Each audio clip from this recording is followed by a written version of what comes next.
السلام علیکم دوستانو، ټریکس وذ AK یوټیوب چینل ته ښه راغلاست. دوستانو، په دغه ویډیو کې به تاسو ته وښایم چې څنګه کولی شو موږ داسې زیانمن وایرسونه جوړ کړو چې که هغه زموږ په سیسټم کې رن شي نو زموږ سیسټم ته ډېر لوی زیان رارسوي او زموږ ډیټا ډېره خرابوي. نو راځو چې وګورو چې څنګه دغسې وایرس جوړ کړو. لومړی به راشو، یو نوټ پیډ فایل به کولاو کړو. دغه یو نوټ پیډ فایل کې ما تیار دغه وایرسونه کوډینګ کړی دی. نو راځو، لومړنی وایرس دغه دی.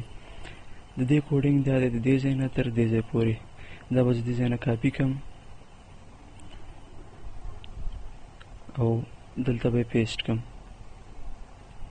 دوستانو، دغه وایرس داسې یو وایرس دی چې که دغه وایرس زه جوړ کړم او دا زموږ په کمپیوټر کې رن شي نو زما په سیسټم کې چې څومره ډاکومنټ فایل دي یا عکسونه دي او څومره ویډیوګانې دي او همدارنګه آډیو فایلونه دي، دا ټول به د نوټ پیډ په TXT فایلونو باندې بدل شي.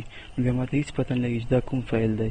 که دغه وایرس که رن شو سیسټم کې نو زما ټول فایلونه خرابوي. د دې جوړولو لپاره به اول به دا کوډینګ وکړئ تاسو، بیا به راشئ دلته فایل ته او فایل کې به سیو ایز باندې کلیک وکړئ او کوم ځای کې تاسو سیو کوئ هغه ځای ورته په نښه کړئ. لکه زه په ډیسکټاپ باندې سیو کوم، ډیسکټاپ مې په نښه کړی دی او دلته به راشئ دې ځای کې سیو ایز ټایپ کې به آل فایل سلیکټ کړئ او دلته به وایرس ته نوم ورکړئ.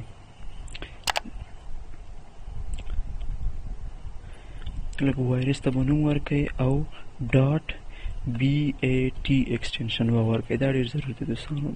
دلته به ایکسټینشن به ورکړئ ډاټ BAT او سیو باندې به کلیک وکړئ. نو راځئ چې اوس وګورو. ګوره دغه وایرس زموږ په ډیسکټاپ باندې سیو شوی دی. دوستانو، دغه وایرس ته وګوره، دا زموږ په سیسټم کې جوړ شوی دی. که دې باندې زه ډبل کلیک وکړم نو دا زما غونډ فایلونه خرابوي. نو د دې لپاره زه دا وایرس په خپل سیسټم کې نه رن کوم او تاسو هم د خپل سیسټم کې مه رن کوئ او مه د دې نه غلطه فایده اخلئ، ځکه چې دا صرف تاسو ته د تعلیم دپاره ښایم چې تاسو ته یو څه زده شي. نور دا هېڅ کله مه رن کوئ په خپل سیسټم کې او د بل چا په سیسټم کې. صحیح شوه، زه دا ډیلیټ کوم. اوس راځو بل وایرس بل وګورو. دا به زه غونډ ختم کړم. راځو دویم وایرس ته چې دا څنګه وایرس دی. دلته به راشو، بل وایرس دی، دغه کوډینګ یې دی. دا وګوره، دا به زه دې ځای نه کاپي کړم او دلته به یې پیسټ کړم. دا وایرس دوستانو که زه جوړ کړم او دا زما په سیسټم کې رن شي نو دا به زما C ډرایو چې کومه کې وینډو انسټال وي، اکثر خلک C ډرایو کې وینډو انسټالوي، همدارنګه اټومیټیک هم چې انسټالېږي په همدې کې انسټالېږي. نو دغه وایرس به زما له فارمیټ کې زما وینډو به ختمه کړي که دغه وایرس زما په سیسټم کې رن شو. د دې جوړولو لپاره بیا هماغسې فایل ته راشئ، سیو ایز باندې به کلیک وکړئ او همدارنګه دلته به سیو ایز ټایپ کې به تاسو آل فایل سلیکټ کړئ او دلته به وایرس ته نوم ورکړئ لکه همداسې عام او یو وایرس نوم به ورکړئ او ډاټ BAT ایکسټینشن به دې ته مو ورکړئ. صحیح شوه. همدارنګه دا به م سیو کړئ باندې دا تاسو وګورئ تاسو. او همدارنګه بل وایرس ته راځو چې بل وګورئ څنګه وایرس دی. بل دغه وایرس دی دوستانو. که دغه وایرس دا کوډینګ به زه کاپي کړم د دې ځای نه او دلته به یې پیسټ کړم. دوستانو، دغه وایرس که زه جوړ کړم او دا زما په سیسټم کې رن شو نو دا به ما ته اټومیټیکلي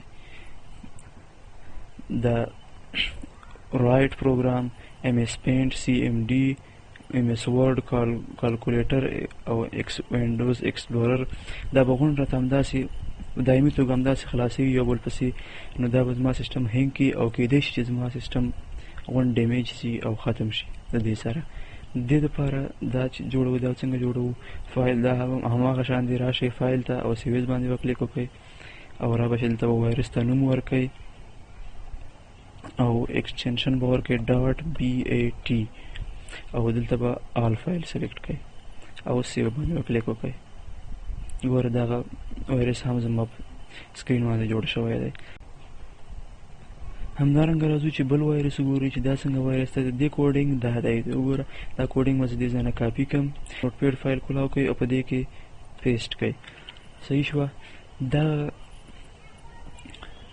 دا کوډینګ چې کوم دی نه چې کوم وایرس جوړېږي دا چې کله زه جوړ کړم او خپل سیسټم کې رن کړم نو دا ما ته همداسې یو بل پسې همداسې ډېر زیات د نوټ پیډ فایلونه کولاو کړي چې هغه به همداسې که زه هغه هر څومره کټ کوم نو نه به کټ کېږي، همداسې به یو بل پسې به روان وي. همدا به زما سیسټم هینګ کړي او کېدای شي چې ډیمیج شي یا وسوځي، همداسې خراب شي. د جوړولو دپاره راځو فایل باندې کلیک کوو او بیا همداسې سیویز او دلته راځو وایرس ته نوم ورکوو او ایکسټنشن ورکوو .bat او همدارنګه دلته به آل فایل سلیکټ کړو او سیو باندې به کلیک وکړو. نو ګوره دغه وایرس هم زما جوړ شوی دی. صحیح شوه. نو دا و دغه څلور خطرناک وایرسونه چې ډېر زیانمن دي او تاسو هېڅکله هم داسې ونه کوئ چې دا په خپل سیسټم کې رن کوئ. که چېرته تاسو رن کړو نو تاسو ته ډېر زیان رسولی شي.